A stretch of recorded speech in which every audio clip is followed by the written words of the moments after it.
Okay. It's straight up 1 o'clock, so I think we should just go ahead and start. So for those out there in the audience, I'm Paula Hazelwood, the Executive Director of Advanced Southwest Iowa Corporation, and we handle the economic development activity for both the City of Council Bluffs and all of the communities in Potawatomi County. So I want to take this opportunity to thank Mayor Walsh with the City of Council Bluffs and also Director Debi Durham from Iowa Economic Development Authority and Iowa Finance Authority for being with us today. We really appreciate it. I also want to take this opportunity to thank our host partners. The Small Business Development Center, specifically Stu Pitts, has been a valuable asset to us as we've tried to push information out to all of our business community. And also the Council Bluffs Chamber, specifically Kim Boothie, same scenario. She's helped us really get information out in a timely fashion. And then obviously the City of Council Bluffs.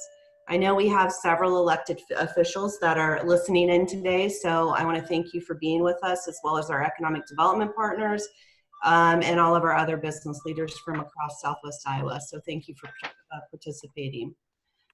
Debbie, we fielded a lot of questions in advance, so we probably won't be able to get to all of them, but I think that we'll cover a great deal today. And again, thank you for being here. But before we get going, I thought it was important with Mayor Walsh. I have the pleasure of working with him and his great staff on a regular basis. And so I'd like to give him the opportunity just to say a few words, and then we'll get going with the questions. Great. Mayor? Thank you, Paula, for organizing this. And I want to also thank the staff of Advanced Southwest Iowa for the great economic development efforts they do for Southwest Iowa, the Council Bluffs Chamber of Commerce, and the Small Business Development Council. In response to the COVID pandemic, the Iowa Small Business Relief Program in Iowa initially dispersed $24 million in early April to assist eligible businesses that had applied during their March application period.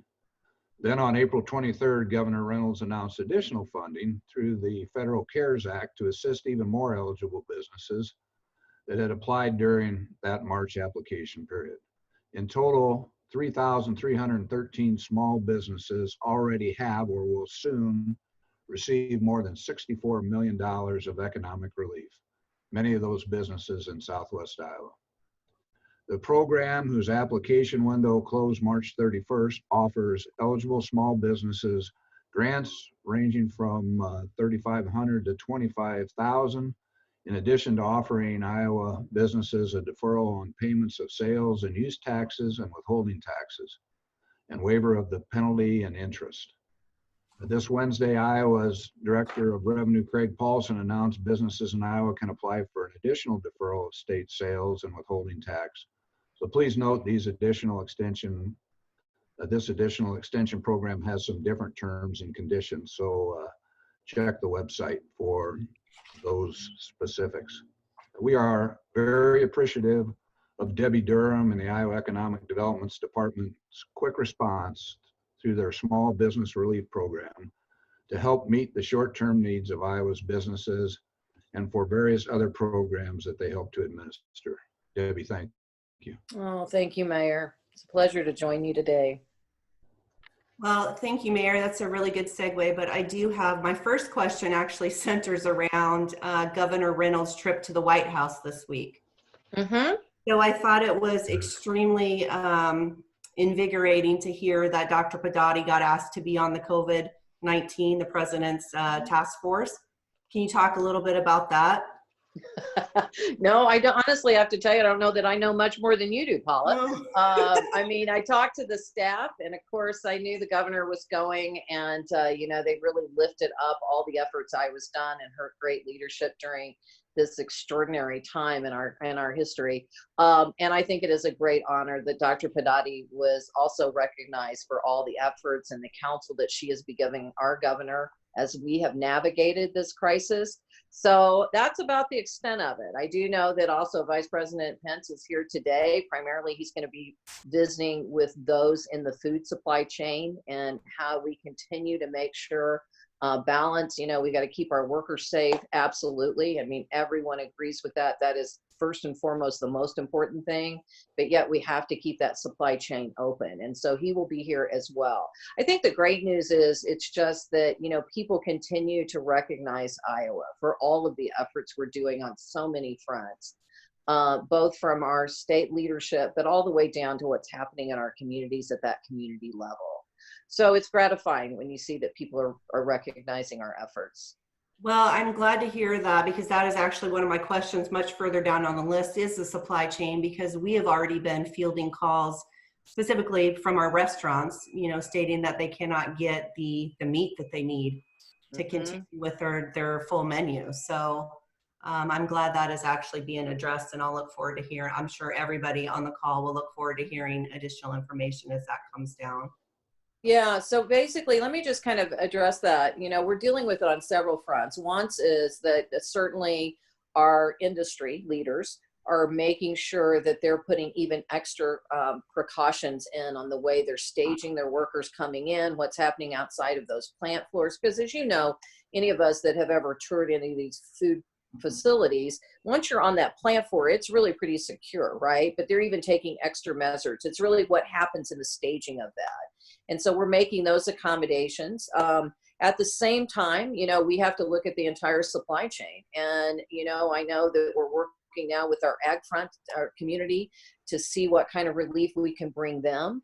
And it is, but it is a top priority. And I think it, again, starts with safety, right? That's where we all begin in this process, and we're making those measures. And the other thing was just getting the rapid testing, that they are getting a priority. All the food processing plants are getting a priority for the rapid testing, so that they can make sure to give that security and that peace of mind to that employee and their family as well.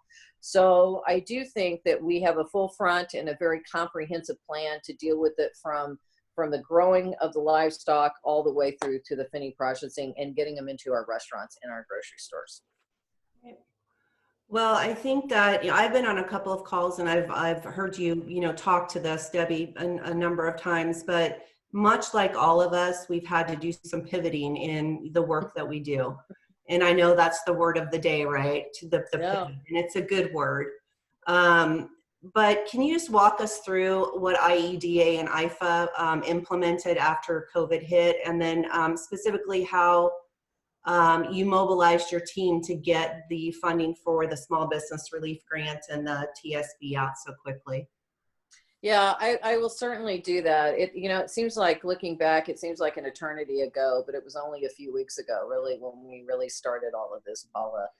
So I remember, and the day that particularly sticks in mind for me was March 8th, because it was my 60th birthday. My 60th birthday, by the way, that I've been planning for a year to spend in the French Riviera.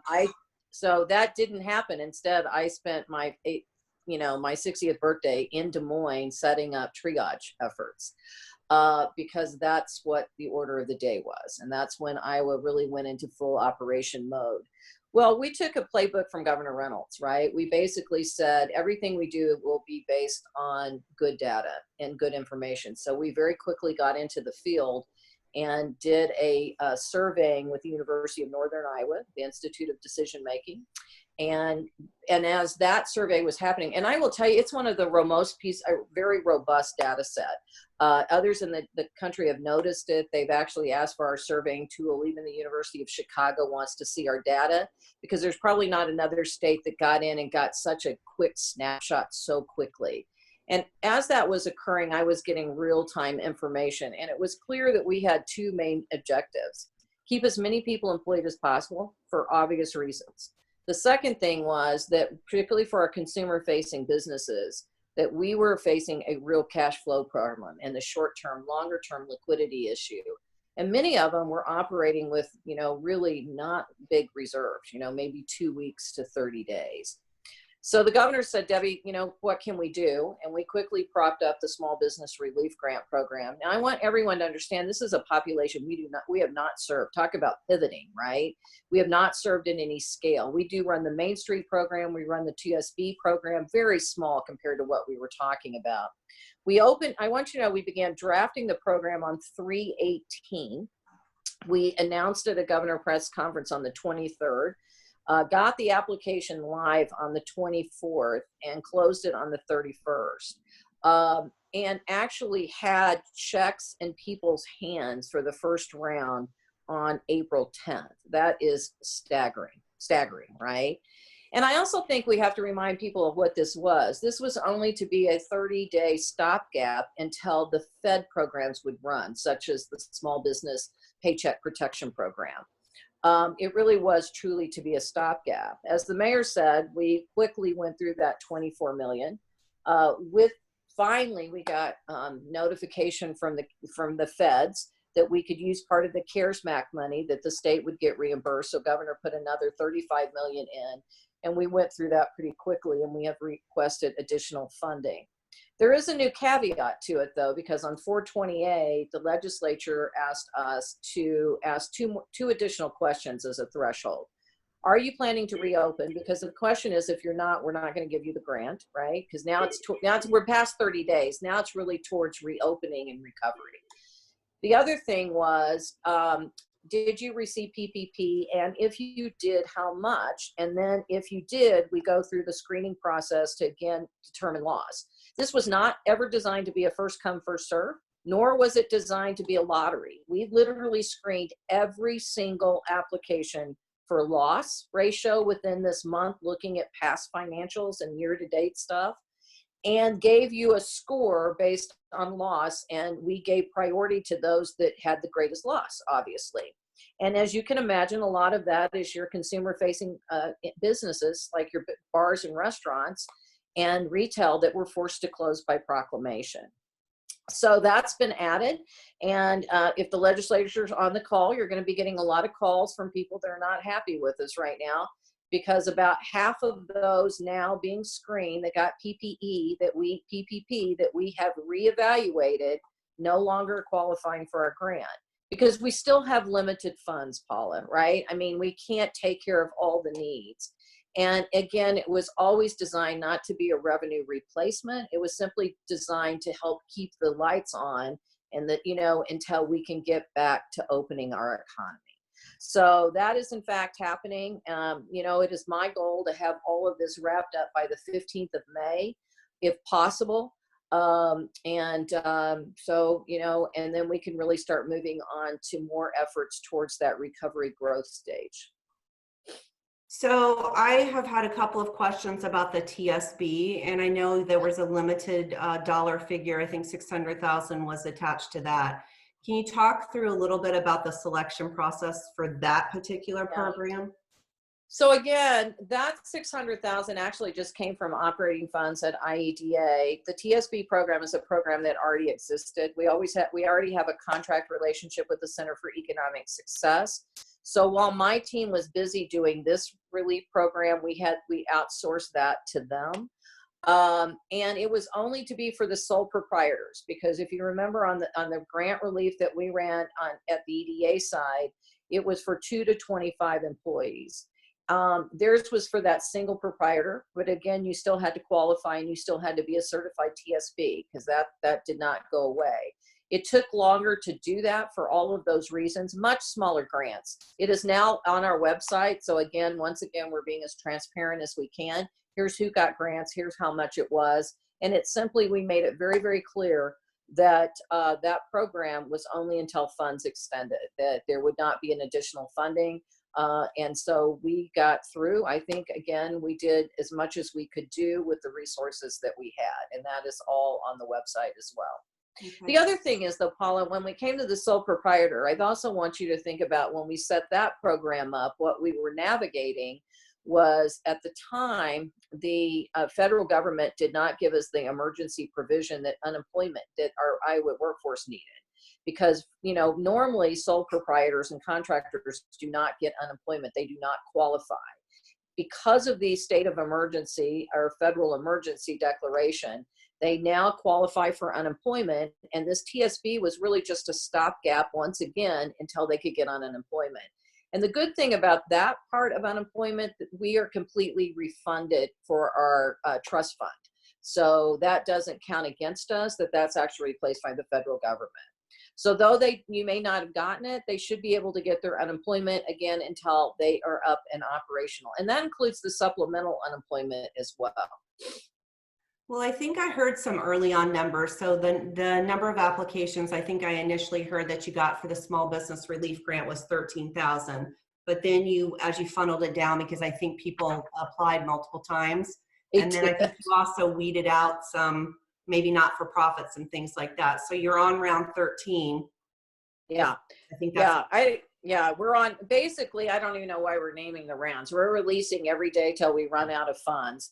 The total applicant number after we did all the duplicate screening, as you talked, was 12,792. We estimate that there's about 1,000, 1,100 out of that have been ineligible because of number of employees. We have not sent those letters out. We will be, because we're going back, and now that we have some time to catch our breath, we're going back and just double checking to make sure they truly are ineligible. We do have a group of nonprofits. The nonprofit daycares, I think we're going to try to still do. And again, the nonprofits will be worked only and if we have additional funds after we get through this next round, because the priority is given towards the for-profit businesses, obviously. right. Well, you and your staff certainly have a lot to be proud of. That's a lot to accomplish in a very short period of time. And I know the businesses that have been awarded greatly appreciate it. So again, thank you to you and your staff. This is outside of the realm of these programs, but there was a question that came in about the Community Catalyst Grant, and will that be available? Basically, the application, we're scoring now. So, I mean, the application round has been done. We're in the scoring process. I would say within the next few weeks, I will actually have a recommendation from our team, and we'll get those awards announced, as well as at least the rural component, because we have capacity there. The workforce housing tax credit was also open last week. Right. And we're getting ready to open the historic preservation round. So we'll have 2 rounds this year. Last year, for the last couple of years, we've only done 1 a year because we had such huge projects in the pipeline we were trying to work through. But it looks like right now we can go back to doing a 2-time-a-year award, which I know our developers prefer. So we're getting ready to do that. So in the midst of doing all of these other things, like you talked about, and working 95% of our team working remotely, not missing a beat, we're still going on with all of our regular programs as well. Well, yes, and I can attest to that because I received a new project from one of your staff members just this morning. So yeah, it is still business as usual. Business as usual. Yeah. With all of the other stuff. It is. So you talked a little bit about your partnership with UNI and the initial survey and the data that was collected. And I know that we have requested our specific data for Pottawatomie County. I think both the chamber did and we did. So we have we've put that out, into the hands of our businesses and our community leaders. And I know I've heard rumblings you're heading for a second, more detailed, deeper dive survey. Yeah, so that's really great. First of all, before I forget, let me just remind everyone to go to, iowabusinessrecovery.com. I would encourage you to check it every day. That's where we list all the new grant awards. That's anything that touches line of sight to business and business relief and recovery and growth is going to be on that page. The executive summary of the last survey is there as well. And I have to think that's a tremendous service that UNI is doing, the decision-making group is doing for our regions. So yes, the plan is that we are going to go back out in the field, I hope next week. I'm just waiting to see the final draft of the survey. It's going to get a little more granular in areas. We're going to ask a little bit more information. Before we were dealing with what do you think is going to happen in the next 30, 60, 90 days, to where now we're dealing with the reality of it. So we'll have a baseline, and now we'll be able to take all the information gained this time to really look towards that recovery piece and growth. So I know that there's been a lot of surveying out there, and I'm sure your members are getting a little survey weary. But what I'm telling people is that's great, but the only survey I'm paying attention to in the governor's office is our survey, because we're asking information that we need to really look towards future policy. So we'll certainly send that out again, Paula, and I thank you for all your help getting it to your members. Sometimes, I got a complaint. Someone says, well, we got the survey 3 times. Well, then just fill it out once, folks. I'm not asking you to do it 3 times. But the point is that we want as much data as we can. So IWD will send it out to employers. we'll let our partners like you to send it out as well. But again, if your businesses get it 3 times, I apologize in advance, but just fill it out once. Well, and that's a big reason. So early on, the Advanced Southwest Iowa, SBDC, and the CB Chamber partnered together. So we would have one collective voice pushing the information out so they weren't receiving duplicates. And I did hear you say on a call a couple of weeks ago that the only data you were looking at is from the UNI survey. So, we won't be surveying again, I don't believe, but the data that produced is certainly good. So we'll look forward to the next one. Kind of switching gears a little bit, we have a couple of our housing partners that are listening in with NeighborWorks Home Solutions as well as the 712 initiative, and they fielded a couple of questions. So one of them is, we are concerned locally that we will have a number of foreclosures and evictions similar to '08. Is any state or federal legislation being considered for both owners and renters that extend past the May 27th deadline? Yeah, so the foreclosure is not going to be extended past 27. So in case, you didn't know that, I can tell you that. Yes, we are working on a plan. We do know that we have ESG funds coming on the IFA side of the house, that we can use part of it towards taking care of back rent for those that qualify and, those that are close to foreclosures and evictions. I am also putting together a paper. In fact, I'm going to be reviewing that paper at 2:00 today to get to the governor asking for some appropriate part of the money of the $1.25 billion that's come to the state of Iowa. Because I'm telling you, the money we're getting from the feds on the IFA side is not going to cover the need. I already can guarantee that. So I want to be able to run a state program with the COVID CARES money coming to Iowa. I don't know what that amount's going to be, but I'm asking for a substantial amount is what I'll share, and I won't share any more because obviously I've got to get it approved with the governor's office. We already have a plan in place. We're working on the application. We're working on a distribution. We've learned a lot from '08, '09. I've learned a lot from running the small business grant, I can tell you as well. So once we get approval, we're going to be ready to roll with that. The other one we're going to do is we're working on another fund for utilities, both commercial utilities that are backed up for some of our small businesses, as well as residential. That one is not quite as ready to go as the rent and the foreclosure, just because I'm having a hard time getting a handle on what the amount is. And so we've got the IUB and the utility companies and our energy department working on that as well. So those are, yes, we know it's a concern, and we know there's a sense of urgency, particularly once that foreclosure is not extended past the 27th. We need to have something ready to go. Well, another question from one of our housing partners, they say while they're not currently seeing an impact in current single-family housing projects, which are in various stages of development right now, or in the rental properties that they own and or manage, what indicators might you be seeing that could suggest a shift in the Iowa housing market from COVID-19 later in the year? Well, I have to tell you, our reservations, I think, have been, even though it slowed down a little bit in April, March was a record year for us for reservations on home ownership, right? And we don't do refinancing at IFA. So with the interest rates the way they are, I think as soon as people have confidence that, they're going to have a job and that the market is, the economy is coming back, I think that that's an area that can be a bright spot for us. In fact, another thing that I've asked, as you know, in the urban centers, that we're still working through the backlog of the reservations that were done in workforce housing tax credits. And there hasn't been a new urban round, and won't be for a couple of years unless we get, so I'm suggesting that we do an emergency declaration round that would include the entire state, rural and urban. I've asked for a fairly large number that we could do that. And now we're just waiting to see, we're vetting it to make sure that it is truly a COVID expense that will get reimbursed with part of the CARES Act. So it's something I'm very interested in. I think the timing, it's such that we need to have resources there, because I think as soon as we open up the economy, I think that's an area that could go pretty quickly. I'm strong, and we just need to be ready with it with some assistance. Right. Perfect. Well, I want to move a little bit on to recovery, and I know we've kind of touched on it just a little bit, and you and I visited offline before it started a little bit, but what is IEDA and IFA's plans to get back to work?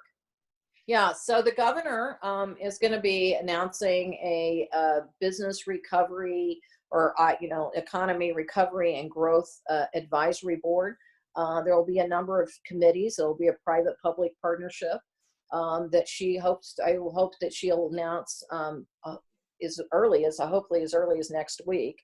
And that is the plan, to start looking at every aspect of our economy and develop a recovery strategy as well as a growth strategy. And I can't wait to get to that part, right? Because as well as we're triaging and taking care of mitigation and responding on this side, we're also having that line of sight to recovery. And I think there are some incredible opportunities for Iowa in the biosciences area in particular, right? And even manufacturing, Polly. Like you said, you just got a lead the other day. I don't want to jinx it, but we may be close to landing, believe it or not. I just had a call last night to close a major new capital investment in the manufacturing front for Iowa. I know how great would that be to really lift spirits, to say, that business is still looking past this and getting onto a future perspective. So I'm very excited about beginning that chapter. Well, and I will have to agree with you. It has been extremely surprising to me. All of the larger projects that we already had in the pipeline that we were working before COVID hit, they have not skipped a beat. We're still working with each and every one of them on a daily basis. So I'm looking forward to a couple of those nice announcements maybe down the road in 2020. Me too. I had told Governor Reynolds, I met with her in early December and actually shared our pipeline with her, right? And projects. And I said, when they get into my pipeline, that means I think that we really have a really great chance of closing it. It's not people kicking the tires, right? Or just the ones that are always so far out. And I told her, I said, I predict 2020 will be one of the best economic development years we've had. And that's saying a lot because we've had some really good years, right? And so, though I think that I've tempered that a bit, I'm still hopeful, Paula, because like you, at least the big projects seem to be full steam ahead right now. Yeah, which is great news. One of the other things that we've been tracking, so I saw as many nationwide announced that they'll be downsizing their office footprint and letting people, because so many people are working from home and it's working for them because their productivity has gone through the roof. So what do you see? I mean, has there been any discussion around, well, we may have buildings that we're now going to need to repurpose and those type of things? What's your thoughts on that? Well, certainly, I think it's something that we have to be cognizant of, right? Because you're absolutely right. I mean, I've really learned from this that we can truly function and function well working remotely. Now, I will also say, though, there's great benefit for being together, and so it's not going to work for everyone. But I think that it's not going to be, it's not going to look the same when we reopen, right? I think we've all learned a great deal from this. And this certainly working remotely is one of the things that has personally challenged me to see that, I should be more flexible in that with my staff. And you're going to see us be more flexible as a workplace. And I think it will also help us recruit people. But you're right. I mean, if the downside of it is that the footprint of businesses as far as square footage may not need to be the same. And that's something that we'll have to certainly look towards and pay attention to. Exactly. And in a productive or a proactive manner versus reactive, I think. Correct. So, Correct. One of the questions that came in through the chat, what do you think the rest of 2020 holds, particularly for Iowa small businesses? And are there any state programs outside of what's already been done being developed that will help them recover? Well, that's the area that I'm concerned about the most, Paula, because let's be very honest. We have to open our economy. This is simply not sustainable, right? Even having restaurants functioning at 50%, most of those are not business models that they can survive, right? So how do we help consumers get comfortable with that? Because we have to learn to live with COVID until there's a vaccine, right? It will be among us. And so that's where I think we as a state have to play a leadership role of helping build that consumer confidence and letting people know what we can do to still get on with life and open up our economy and still be protective and sensitive to that part of it.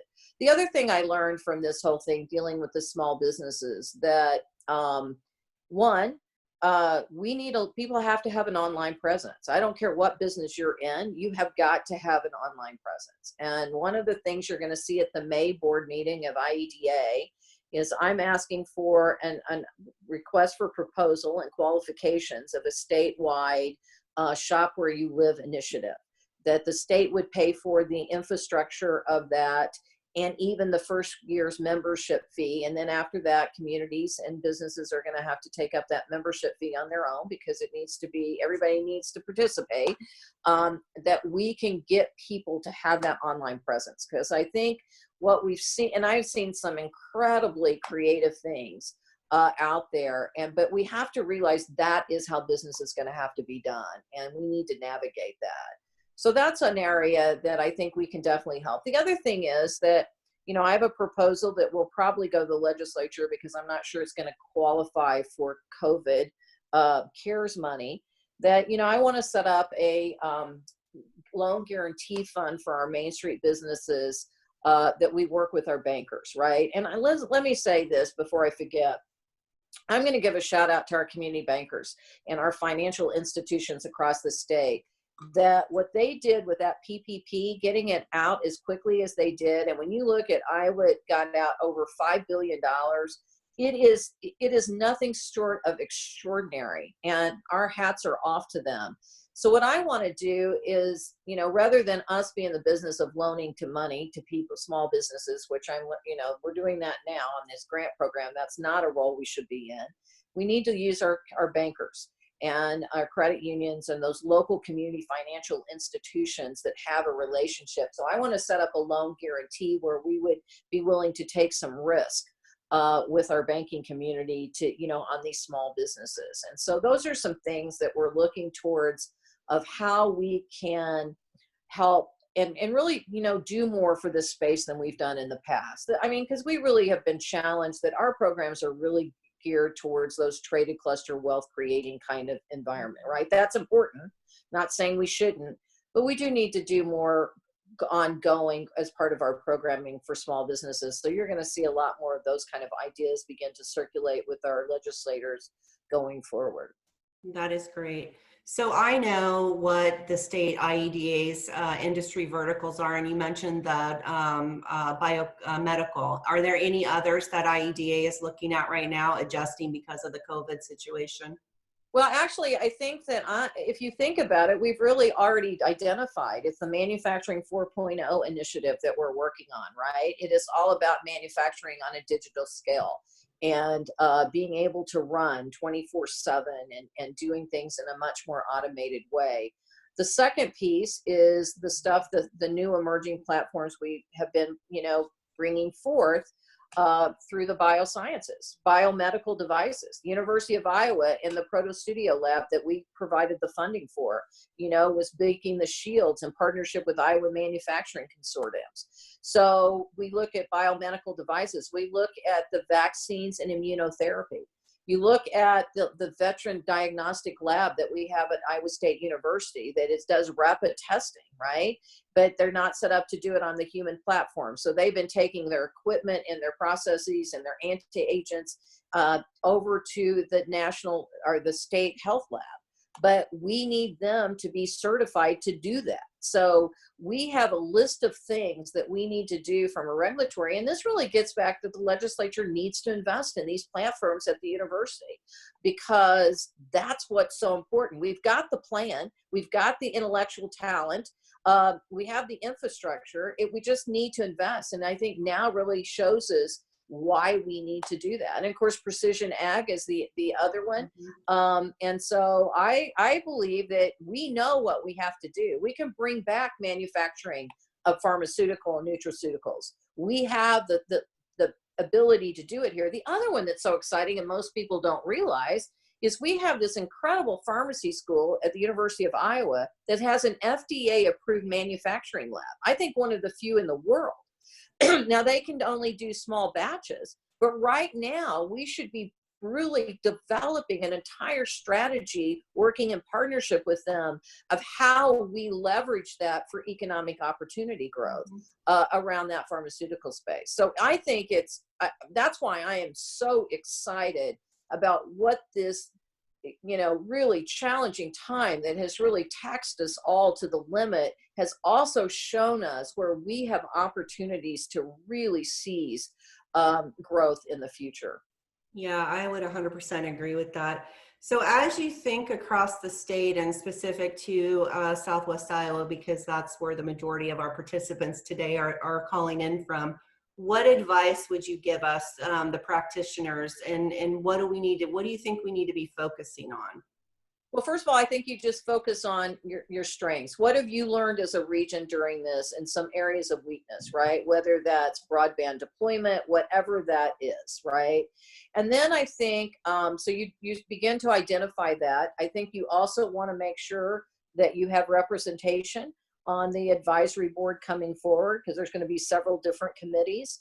And even if you don't actually have a seat on that, to certainly pay attention to the work that they're doing and making sure ideas are flowing up through that. Because I really see that this is an incredible opportunity for us to really break down silos of government, right? To say, we need to look at things different. I think it's even an opportunity for us to look everything from even how incentives are done going forward. I was wondering if you would do that. So, I've been wanting to do that anyway, Paula, as you know. In fact, I've got a lot of background on things we could do differently.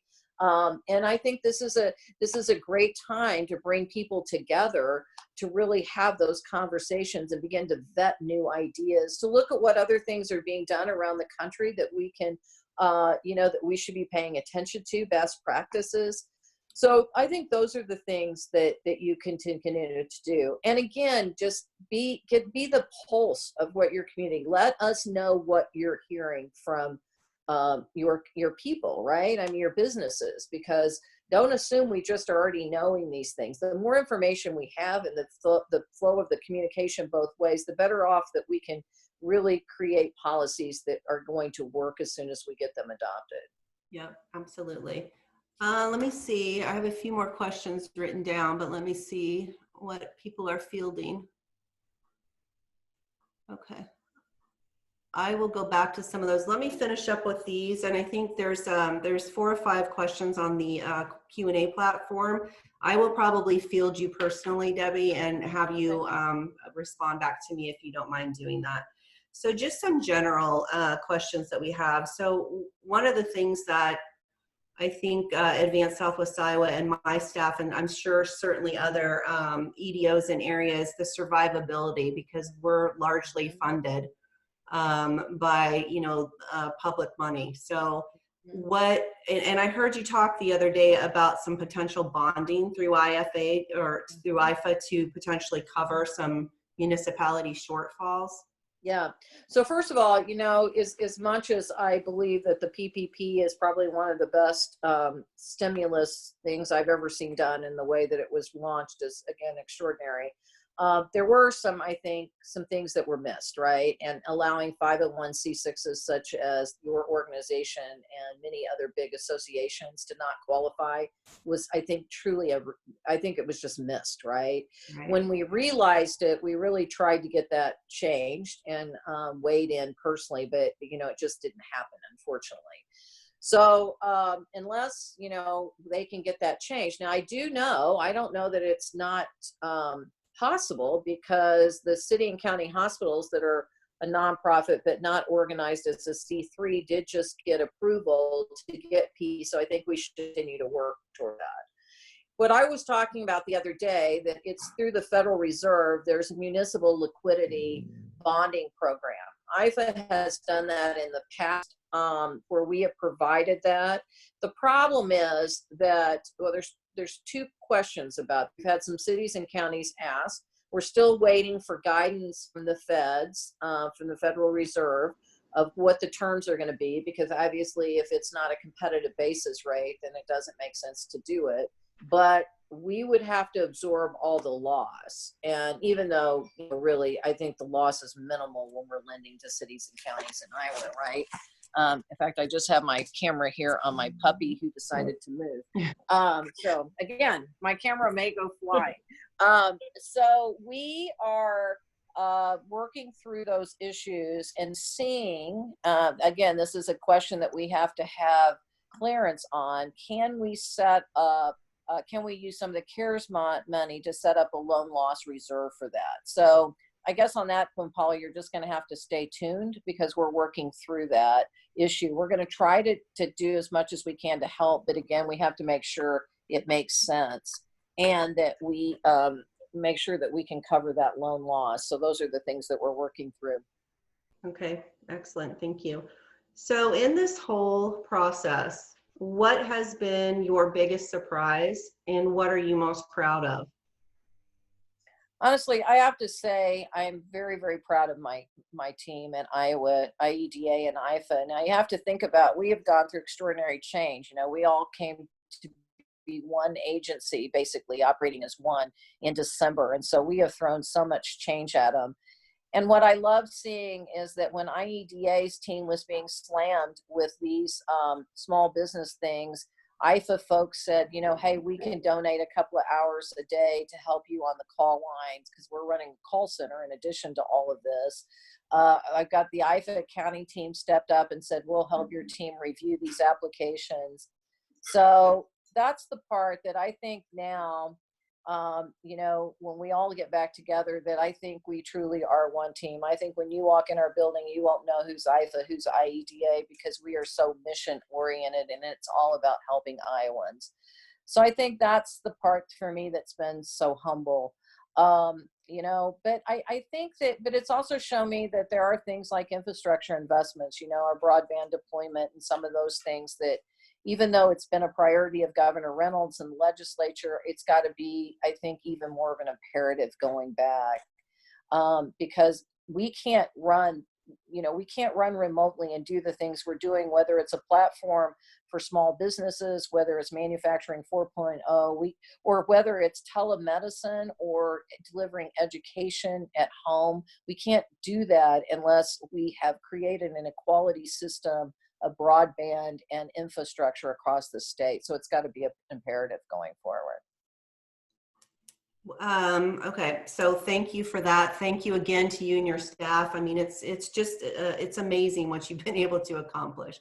And I know many of us are in those same, you know, kind of areas where we've had to adjust and do what we can to keep things moving, but you guys certainly have knocked it out of the park on a large scale. So thank you so much. And I would just say that that's all the questions. Again, Debbie, I think we have 4 questions on the Q&A, but they're more related to personal things. So I'm going to send those to you instead of reading those out loud to see if we can get the answers back to those folks. Okay, sure. Mayor Walsh, can you pop back on? I can. Mayor, do you have any closing remarks? No, well, yes, I guess. How's that for a politician? No, yes. So, you know, people have said we're all in this together, and truly we are. My daily job is to run a business of 500 employees, and we are coming up to our fiscal year end right now. And so we're truing up our budget, and Wow. this COVID almost seems like dog years. Things, you know, you look back, it's been 7 weeks. It seems like it's been 7 years, but we actually had a flood in this year's fiscal year budget. And so we've got street collapses, we've got flood station repairs, we've got flood damage at Hannafin Park, bridges that run over the top of Mosquito Creek were damaged. We had to rent giant pumps the entire year. And now, because of COVID, we're seeing huge impacts on our revenues to the tune of about $5.2 million. And so it's going to take creative thinking in the future. It's going to take working together. And it's great to have a good partner like Iowa Economic Development to help see us through. So thank you very much. Well, thank you, Mayor. And we do want to be a good partner. Debbie, any final words? No, but I do want to share something. I mean, I think I've read this before, if I can find my notes. I want to share something because, wisdom comes to us from several different directions, right? And I remember, like all of us, we have our moments during this where we just say, wow, I don't know if I can continue to do this, right? I mean, it was a very hard day as I was hearing from one small business after another, and it was just heart-wrenching. And I was talking to my younger brother on the phone that night, and I think I was bearing my soul to him. And he said to me, he said, Deb, I'm going to share something with you that I heard a CEO say, because sometimes it's just you're so overwhelmed with right in front of you, you can't hardly see through it, right? And this is what he said: we must all choose in our careers what role we will play. We will play the weatherman who is paid to predict the future and is often wrong, or we will play the pilot whose job it is to land the plane no matter the weather conditions or other distractions are going on around them. And I think what I feel like right now that we're called to the land the plane, Paula, Yeah. as you are at the local level. And we're going to look back on this and say, wow, we could have done some things differently, right? I mean, when that time of reflection, but we are making the best decisions we can with the information that is before us. And I think when it's all said and done, what we're going to say is we moved swiftly, we moved with purpose, and we moved with compassion. And for that, I don't know that you can expect much more.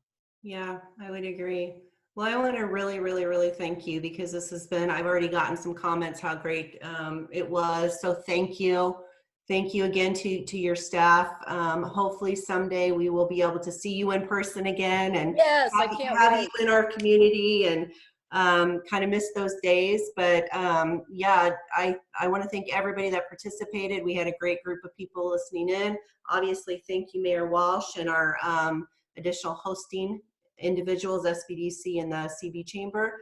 And I guess with that, I would just say, everybody be safe and have a great weekend. Thank you, Paula. Thank you, Mayor. Bye-bye. Bye.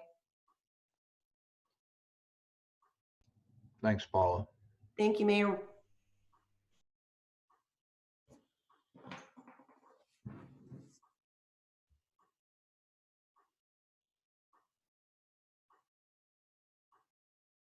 Hi, Ash.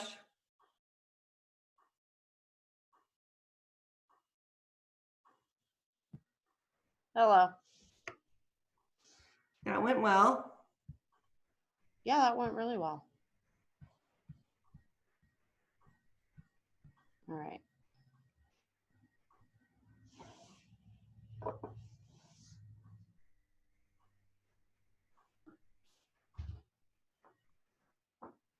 Is there any way I can capture those Q&As?